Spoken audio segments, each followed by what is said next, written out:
The first function, the most important function, is the regulation of extracellular fluid osmolality.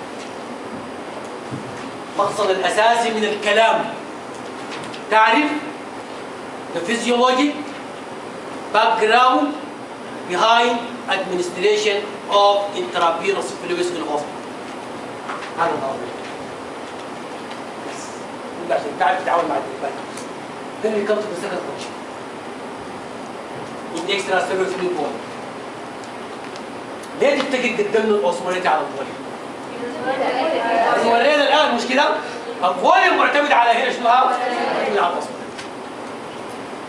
يعني الأوسموليتي يعني هنحدد الحركة بتاعت السائل تكون شكلها كده. As you know from the physiology of body fluids, that the total body water is about 40 liters in an average individual. الشخص المثالي تقريبا حوالي 40. This water 40 لتر فيها. ينقص ثاني واحد الآن الساعة 9 صباحا. لقيت 40. وقص ثاني وبعدين الساعة 9 بالمساء. كم؟ 40. It's constant. ليه constant? Because the amount of water intake equals the amount of water output. انت عندك حاجتين. عندك intake and you have output.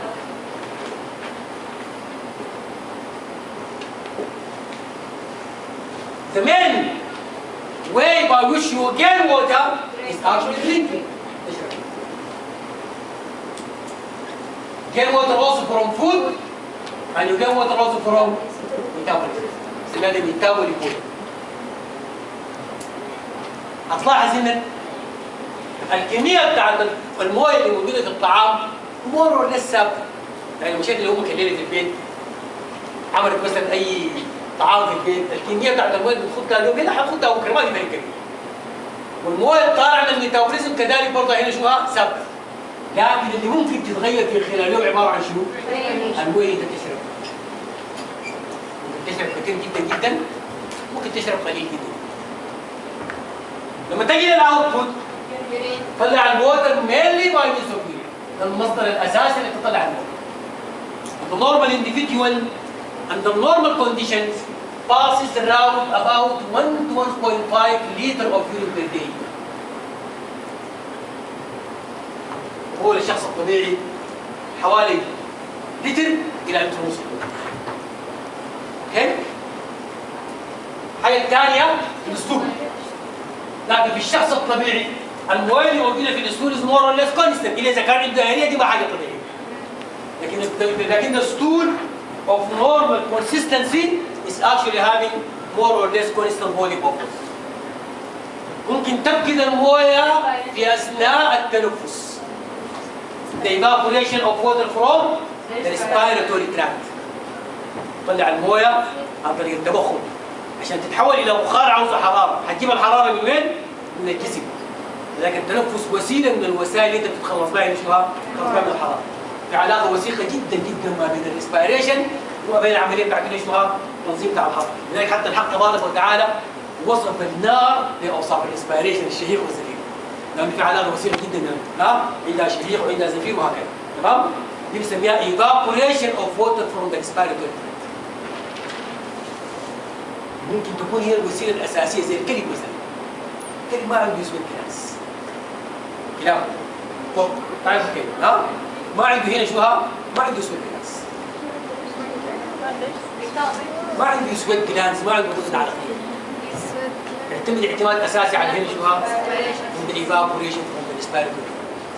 لذلك دائما تلقاه هنا شو باستمرار في حاله بعد هنا شو هايبرتنشن.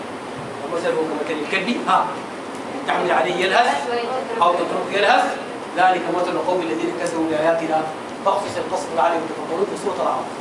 يبقى انت عندك مويه بتطلعها عن طريق الريسبيراتوري تراك باي ميثود اوف ايفابوريشن. This is the evaporation from the respiratory. في مويه ثانيه بتطلعها من الجسم بتاعك. يعني انا لو هبشت مثلا ايدك كده بتلقى هنا في نوع من الرطوبه في جسمك. يعني عايزين مويه اصلا الغرض منها هنا شو ده ما يسوي، ما عنده علاقه بالاسود. هي عباره عن مويسير ترطب الجسم بنسميها insensible perspiration.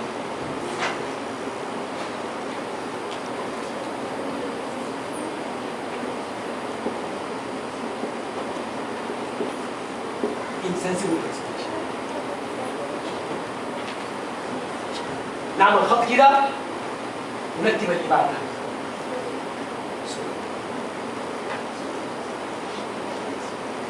شنو السؤال اللي بعده؟ ليش بعد الخط؟ ليه انا عملت خط اصلا؟ مش ليه بعد الخط؟ ليه اصلا جبت خط؟ ما له علاقه ما عنده علاقه بالريجوليشن بتاع الوتر، فيها تحفظ شوي، مش ما عنده علاقه. لكن sweating is not for regulation of body water. Sweating is for regulation of body temperature. ليه؟ لانك انت صحيح عنده علاقه جزئيه كيف؟ انت ممكن تفقد كميات كبيره جدا من العرق لحد ما يحصل لك ديهايدريشن. واضح الكلام؟ ممكن تعرق وتعرق وتعرق لحد ما يحصل لك شنو ها؟ ديهايدريشن. لكن العكس غير صحيح. شو يعني العكس غير صحيح؟ ما حيصير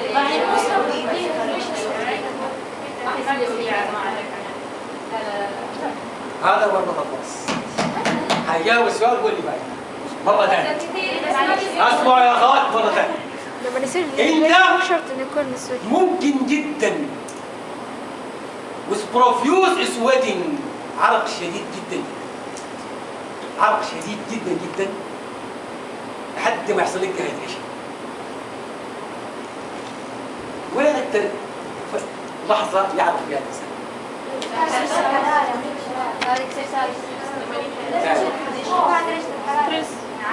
يوم القيامة الذي يبلغ فمنهم من يكون العرق عند كعبيه، ومنهم من يكون عند ركبتيه، ومنهم من يكون عند حقويه، ومنهم من يكون عند منكبيه، ومنهم من يجيبهم العرق قدامه يطلع كده بشيء نفسه وينزل. المشهد العظيم. والعرق دلالة على الذنوب. كل ما كان العرق كثير كل ما كان يمشوها. ايوه. ومنهم من يلجمه العرق القيامة ما كان الابليس. ده الحديث اللي بتتجلى فيه الشفاعة والحسن بتاعت النبي صلى الله عليه وسلم. يطلع الناس من هذا الموقف العظيم بالشفاعة الكبرى بتاعت صلى الله عليه وسلم. يبقى انت ممكن تعرف صح لحد ما يحصل لك ديهايدريشن، هذا كلام مظبوط. لكن العكس غير صحيح. معناته شنو؟ ممتاز ممتاز بالضبط كده. قالت ما يمديك تتخلص عن المويه الزايده في جسمك عن طريق العرق الا تسمح لي يعني. اكسلنت اكسلنت بالضبط زي ما قال كانت ليكم انت صحيح ممكن تفقد كميات كبيره من العرق لحد ما يحصل لك ديهايدريشن، لكن ما بتقدر تقول ها ما يسود جلاس كمان طلعوا العرق. كان يدوسوا الا اذا كانت درجه الحراره بتسمح بذلك. والسويتنج عشان ما يحصل داير شرطين. أكثر من 30 درجة مئوية أو عنده فيزيكال أكتيفيتي والعامل الثالث أو رطوبة تسمح بخروجها. ده الريجوليشن بودي لانجوج. لذلك كتبنا الاسود دي. يمكن نرجع للموضوع بتاعنا مرة ثانية. يبقى خلاص الشاهد الآن إنك أنت حتتحكم في المويه اللي موجودة عندك بواصل انتر اكشن موجود ما بين الدرينكينج وموجود ما بين الدرينكينج. ده الحاجة الأساسية. وده الدور هنا بتاع الكلاوي في أنها تريجوليت الفوليوم بتاع الوتر، مش كده؟ ممكن تطلع كميات كبيرة جدا جدا من اليورين، ممكن تطلع كمية قليلة جدا جدا من اليورين، وأقل كمية من اليورين حتطلعها هنقولها هنا في المكان المناسب بتاعها. احنا قلنا الآن الحجم الطبيعي بتاع البول بشخص الطبيعي. عايزين نكون شو كمان الأقل كمية مسموح للإنسان أن يطلعها، ما نقول أقل منها هنقولها هنا في هذا الموضوع. يبقى الريجوليشن بتاع الاكستراسيلولار فلويد فوليوم is an interaction between urination and feces. تعال في نهار رمضان مثلا وانت صايم. الاكسترا سيلولر فلويد فوليوم بتاعك ماله؟ قليل. قليل جدا تمشي الحمام. لو مشى الواحد الحمام في نهار رمضان هيطلع بول قليل جدا ولونه اصفر كونسنتريتيف. تعال بعد الفطور في رمضان تشرب مويه هنا شنوها؟ كثير. تمشي الحمام هنا شنوها؟ كثير. يطلع حجم الفوليوم ماله كثير ولونه ماله ابيض لانه محتوي على نص الصوليس لكنه في حجم ماله في حجم هيعلن على الدور الاساسي هو عباره عن الانتي دايوريتيك هرمون اللي الريسبتورز بتاعته موجوده وين؟ موجوده في الجسم الخطوي. هنا كان الدور بتاع الكلاوي ان ريجوليشن اوف اكستراسيلولر فلويد. نجي للفشل الثاني. خلينا نركز معايا كويس جدا. مين البنات اللي حيقدموا السيمينار بتاع الكرونيك رينال فيلير اخر واحد؟ مين اللي ما موجودين؟ ما تعرف خلاص على اي حاجه. السيمينار بتاع الكرونيك رينال فيلير عباره عن مراجعه لكل الرينال فيلير. فالناس اللي حيقدموا السيمينار يبتدوا يجهزون من الان. انا الان حقول في كل محاضره حقول كلام متعلق بالكرونيك رينال فيلير. لو شالوا الكلام ده وجمعوه وده حيكون عباره عن السيمينار بتاع الكرونيك رينال فيلير. ركزوا معايا كويس جدا. ركز معايا كويس. ها؟ ما اتفضل يا اخي. Anyone wants to go, don't ask me. I have absolute right to go out of the class at any time. Now, the excretion of waste products of endogenous metabolism. خلي بالك من الكلمة كويس جدا. أنا قلت إيه endogenous metabolism. endogenous metabolism. أفضل واحد شدوا خدته في الصحراء ما بياكل وما بيشرب. بعد ما مذاكر وديناه خلص الصحراء هناك خدناه هناك قاعد خلاص منعنا منه المويه منعنا منه الطعام منعنا منه اي حاجه. يتبول ولا ما يتبول؟ ما حيتبول. يتبول يجيب مويه. ما حيتبول. وما عنده مويه. البول ده والبول ده عباره عن مويه. البول ده مويه ما عنده مويه. خليه عنده ولا يطلع شارع؟ يتبول ولا ما يتبول؟ يمكن في اول الايام. بول ليه؟ بول ليه؟ عشان سريع عشان يطلع الويست برودكشن اوف اندوجينوس ميتابوليزم. ما يبديها تطلع الويست برودكشن اوف اندوجينوس ميتابوليزم عشان تطلع حتى طالعه كده لحالها. اليوريا تطلع يقول لك اليوريا حتى طالعه بشنوها؟ مويه. انا عايز مويه. عاوز مويه. These waste products of endogenous metabolism are urea, which is coming from the metabolism of amino acids. Uric acid, which is coming from the metabolism of nucleic acids. Creatinine, which is coming from the creatine of process. هنا هم ثلاث وحدات. هم ثلاث وحدات عندنا في المستشفى. هم ثلاث وحدات في المستشفى. Urea from the metabolism of amino acids. Uric acid from the metabolism of nucleic acids. Creatinine from the metabolism of creatine. هيتبول حجم البول اللي بيصنع خروج هذه المواد. لأن المواد دي مالها سام توكسيك صحيح تجاري صحيح. لأنه دي المواد دي ماله توكسيك سبستانسز. لازم نطلع. The minimum volume of urine that allows excretion of these substances is about 0.5 liters. 0.5 liters.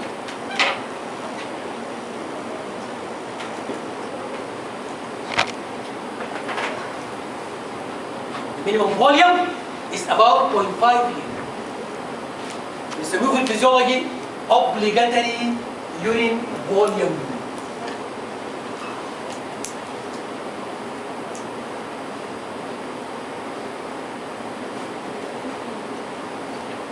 اول واحد وصفه فرنساوي عشان كده اللي ترسم على المرات تكتب الفرنساويه تقول لك يورين فوليوم اوبليجاتوار يبقى مكتوب باللغه الفرنسيه. ها ده حاجه اسمها حجم البول الاضطراري ده لازم يكون في اليوم على هذا الاساس. 1 كرونيك رينال فيلير يا اخوان كرونيك رينال فيلير عباره عن موضوع لمراجعه كل الرينال لانك هتجد مشقه شديده جدا كأنك تحضر الطبق في يوم أو في يومين، ما تستطيع، ما يمكن. اللي حيحضر الكورونيك رينال فيلير ما عندي مانع. to keep contact with me from today لحد ما السيمينار يجي. كل شغالين لحد ما السيمينار يجي.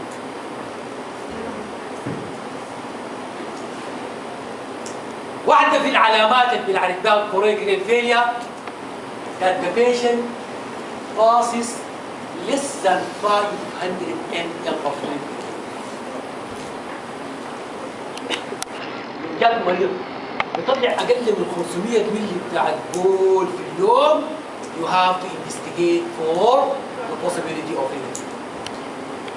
Why? لأنه أقل حجم الطلع الكلاوي يسمح بخروج هذه المواد السامة حوالي هنا شنو؟ 400 ها؟ 400 to 500 شنو؟ 500.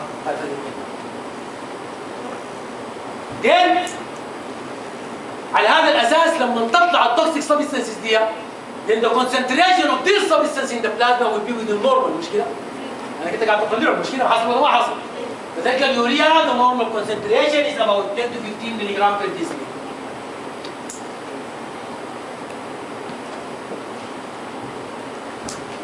Uric acid is 2 to 7 milligram per deciliter. Creatinine about 0.6 to 1.2 milligram per deciliter.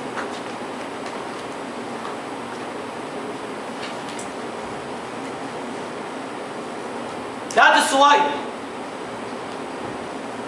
in patients with chronic renal failure, these concentrations are very much elevated. بلود يوريا قد تصهب، خلي بالك في بعض العيانين عندنا اللي عندهم كرونيك رينال فيلير البلود يوريا قد تكون 700 او 800 ملي جرام في الجسم.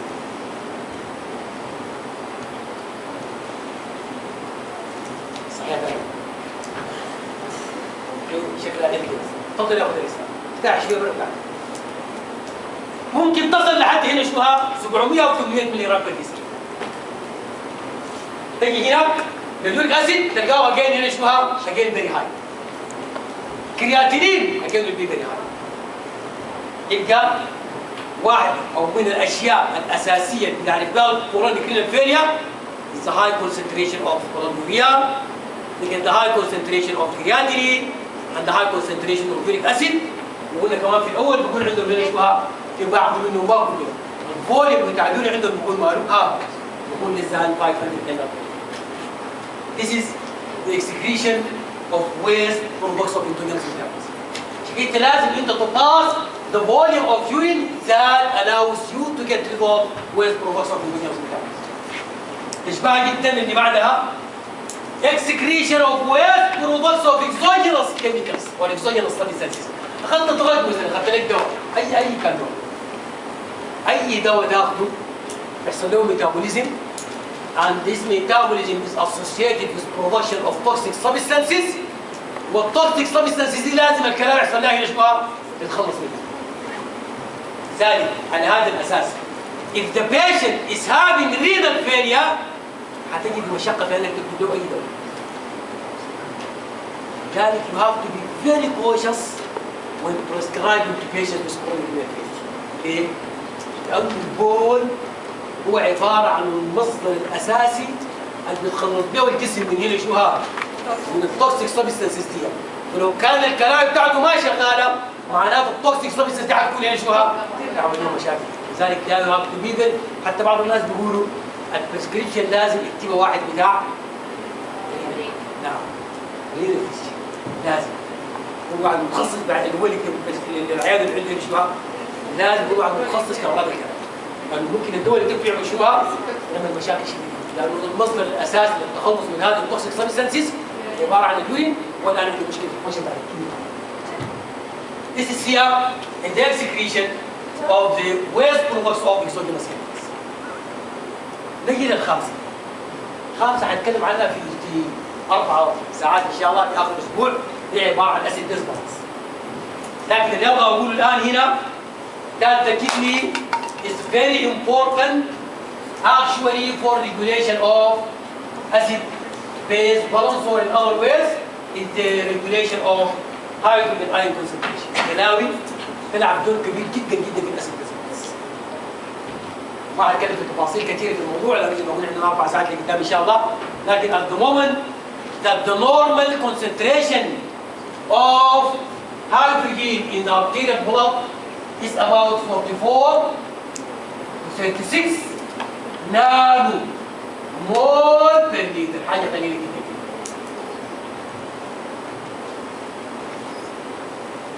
which is equivalent to 7.40 plus or minus 0.05. بمعنى آخر أنا عندي الافريج 7.40 بقبل زيادة لحد 7.45 وبقبل نقصان لحد 7.35. معناتها الرينج ده جميل جدا. قلت لكم قبل كده قاعدة الفيزيولوجي لما تلقى حاجة النورمال رينج بتاعها از فيري نارو يقع في بالك حاجتين اثنين. ايش هما؟ ها؟ ايوه نعم. الله سبحانه وتعالى خلي اكثر من سيستم تو بارتيسيبيت ان ذيس ان ذيس نورو رينج. الاسيد بيز باونس فيها بفرز وفيها ريسبيراتوري سيستم وفيها رينال سيستم. الحاجة الثانية the importance of the neural range انه البودي ما يقبل اي تلاعب في هذه المسألة. حساس جدا. The body is very sensitive to changes in pitch. واحدة من الاسباب اللي بتجيبها العيانين من intensive care unit هي عبارة عن acid based steroids. مسألة خطرة جدا. ليش طلعت في هذا التدريس؟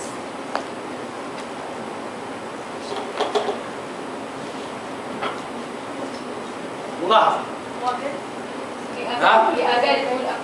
ده الوحيد في البودي اللي بنكتبه من الكثير لشوي. الوحيد.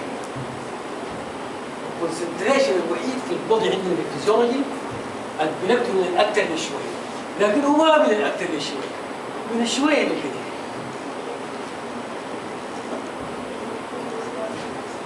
Anybody can explain this?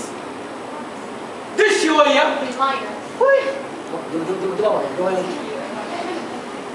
ما هي باين بس بسم الله. دي شوية ودي الكثير. 44 أقل من 36. 44. يبغى نوز؟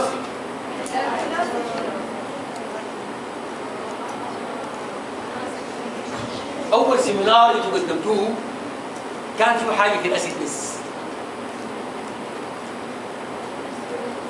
أول سيمينار أنت عملتوه، أول سيمينار اللي عمل كده كان فيه حاجة على الأسيد بيز بونس. صفحة كريم جدا. يعطي فيهم الآلة، الآلة قلت لك هو من شوية إلى كثير. And then how would you explain this difference? كيف؟